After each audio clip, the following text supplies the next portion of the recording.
If you like psychology videos, subscribe to Psychology in Minutes. Why do some people fall in love easily, while others push people away the moment relationships become serious?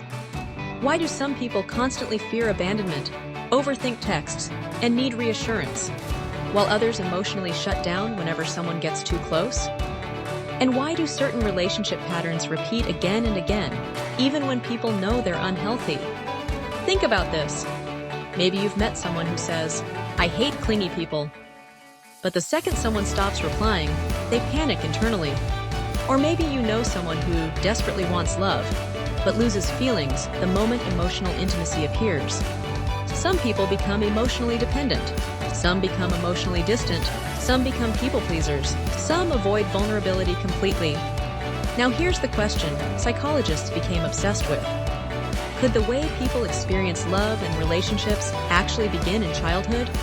Today we're diving deep into attachment theory, one of the most important psychological theories explaining relationships, emotional bonding, trust, intimacy, and personality development.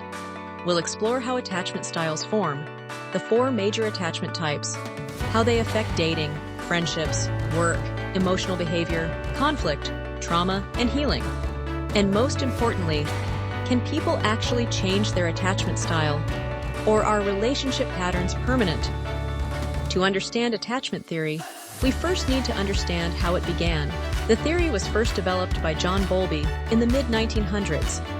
Bowlby studied how early emotional bonds between children and caregivers affect emotional development later in life. Before Bowlby, many psychologists focused mainly on feeding and physical care. But Bowlby believed emotional connection itself was psychologically necessary for survival. He noticed children separated from caregivers often developed emotional distress, anxiety, difficulty trusting others, and long-term relational problems. Later, psychologist Mary Ainsworth expanded Bowlby's work using the famous strange situation experiment. She studied how children reacted when caregivers left and returned to a room. And from these patterns, psychologists identified different attachment styles. Now here's the core idea of attachment theory. The emotional environment people experience early in life shapes how they view relationships, trust, safety, love, and emotional closeness. In simple terms, your first emotional relationships often become the blueprint for future relationships. Let's break down the 4 major attachment styles. The first is secure attachment. This develops when caregivers are emotionally reliable, supportive, and responsive. Securely attached children learn. People can be trusted, emotions are safe, love is stable. As adults, secure people usually communicate openly, handle conflict more calmly, and maintain emotional balance in relationships. Positive traits: healthy communication, emotional stability, trust, independence with closeness. Example: a securely attached partner doesn't automatically assume rejection if someone needs space. They can love deeply without constantly fearing abandonment. But secure attachment doesn't mean perfect.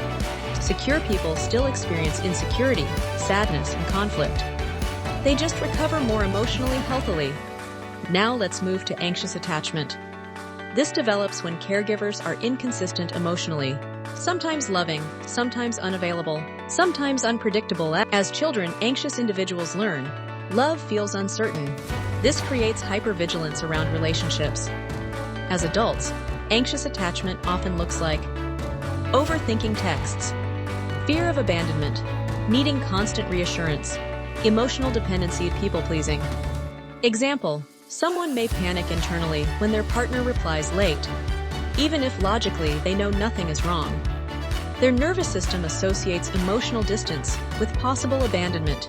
At work, anxiously attached people may become perfectionists, seeking approval from authority figures.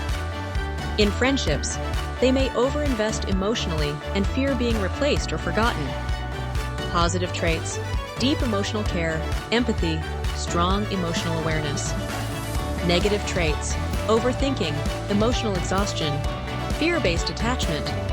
Now let's explore avoidant attachment. This usually develops when emotional needs are repeatedly ignored, dismissed, or discouraged during childhood. These individuals learn, depending on others feels unsafe, so they become emotionally self-protective. As adults, avoidant attachment often appears as difficulty opening up, discomfort with vulnerability, fear of emotional dependence, emotional distancing. Example: someone may genuinely like a partner, but suddenly feel trapped or emotionally overwhelmed once intimacy increases, so they pull away emotionally to regain control. Avoidantly attached people are often misunderstood as cold or uncaring, but many secretly crave connection while simultaneously fearing vulnerability. At work, they may appear highly independent and emotionally controlled. In relationships, they often struggle communicating emotional needs openly. Positive traits: independence, self-reliance, emotional control under stress. Negative traits: emotional suppression, intimacy avoidance, difficulty trusting others fully. Now let's discuss fearful avoidant attachment, sometimes called disorganized attachment. This is often connected to trauma, neglect, abuse, or highly unstable emotional environments. These individuals experience both fear of abandonment and fear of intimacy, so relationships become emotionally confusing. They may desperately want closeness, but panic once they receive it. Example: someone may become emotionally attached very quickly, then suddenly withdraw completely after vulnerability appears. This push-pull dynamic often creates intense emotional relationships. At work, fearful avoidant individuals may struggle with trust, criticism, or emotional regulation under stress. In friendships, they may fear rejection deeply while also struggling to fully trust people. Now here's the question most people desperately want answered: can attachment styles actually change? Psychology says yes. Attachment styles are learned emotional patterns, not permanent identities. People can become more secure through healthy relationships, therapy, self-awareness, emotional healing, consistent emotional safety. This process is called earned secure attachment.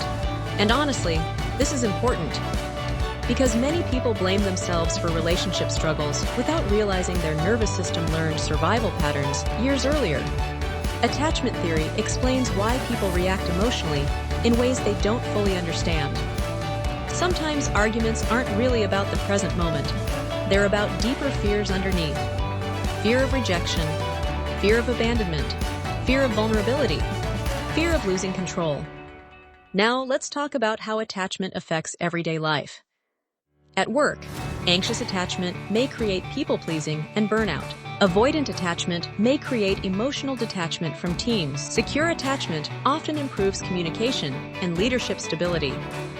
In friendships, secure people usually maintain balanced emotional connection. Anxious people may fear exclusion. Avoidant personalities may disappear emotionally during stress. Attachment styles also affect conflict. Secure people usually discuss problems directly. Anxious individuals may become emotionally reactive. Avoidant individuals may emotionally shut down or withdraw. Understanding these patterns can completely change relationships, because once people understand the emotional fear underneath behaviors, they stop seeing every reaction as simply toxic or irrational. Now let's discuss how psychologists study attachment. Researchers use relationship interviews, attachment questionnaires, behavioral observation therapy assessments. Attachment theory heavily influences modern therapy, couples counseling, parenting research, and trauma treatment today. Of course, attachment theory also has criticisms. Not every adult behavior comes from childhood attachment alone. Genetics, personality, trauma, culture, and life experiences also matter. But attachment research remains one of psychology's strongest explanations for emotional bonding and relationship behavior. Because humans are wired for connection, and often the way people love others is deeply connected to how safe they once felt emotionally themselves. Sometimes healing begins the moment someone realizes their attachment style explains their patterns, but it does not have to control their future forever. Subscribe to Psychology in Minutes for more.